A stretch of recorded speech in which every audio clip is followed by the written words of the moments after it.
granddaughter Callie's over today, and we picked 7.5 more pounds of tomatoes. And she said, Grandma, can you make some goulash? I love it. And I'm like, wow, I love it too.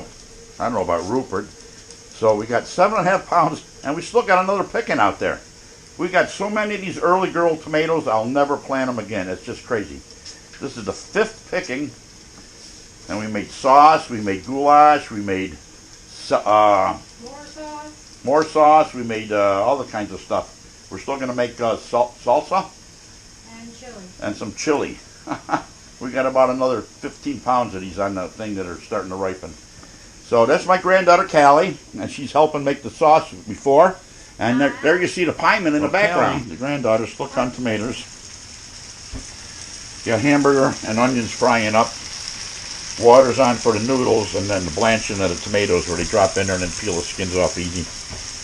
And it's all her fault. All her fault because she wanted goulash. Let's pick 7 pounds of tomatoes and make goulash. So now this is what we do. Leave these be. We'll take care of those in a minute. Take them out of the water. Take them out of here. Hot water. And stick them in the ice cube bath. And you break them apart? And the they skins come right just off. peel right off. Just peel right off. Oh. See? Yeah.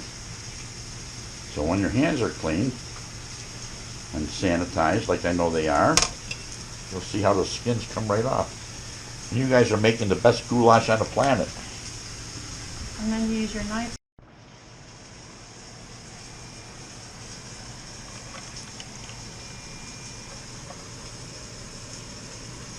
It takes a lot of tomatoes to make a darn good goulash. But the granddaughter helped pick them all. She loves the goulash. This is the 2nd batch of goulash, actually.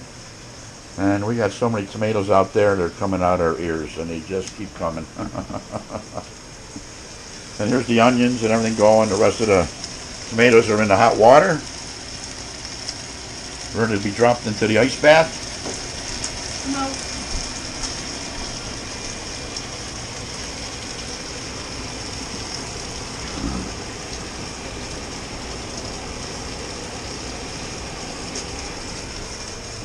Watch your hand, honey.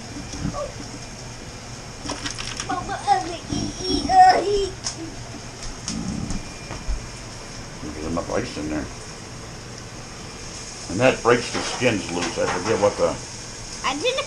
what it's called. But she's definitely learning how to make a good goulash. When she gets older, and she'll be able to make a good goulash for her family or whoever she wants to make it for. So now in goes the tomatoes and squashed by her bare hands. My bare hands. Good bare clean hands using sanitizer.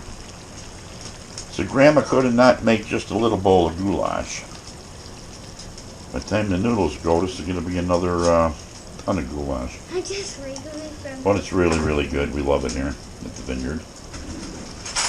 And we're so glad we had help. And we're so glad it's her fault. Because she said, I want goulash. I'm like, well, let's go picking tomatoes. Another 7 pounds of tomatoes. A can of tomato soup in there and a can of tomato paste to help thicken it up a little bit. Wow. Look at this. We've got garlic, oregano, salt, pepper. Very simple sauce. Lots of onion, some hamburger meat. Now we let it simmer for 30 minutes. And we dump it over 2 pounds of noodles, or better. My done goulash. Big, huge pieces of meat in here. Some people might say too big, but maybe not enough. But there's a lot of meat in there. So goulash and buttered bread. Thank you to my granddaughter.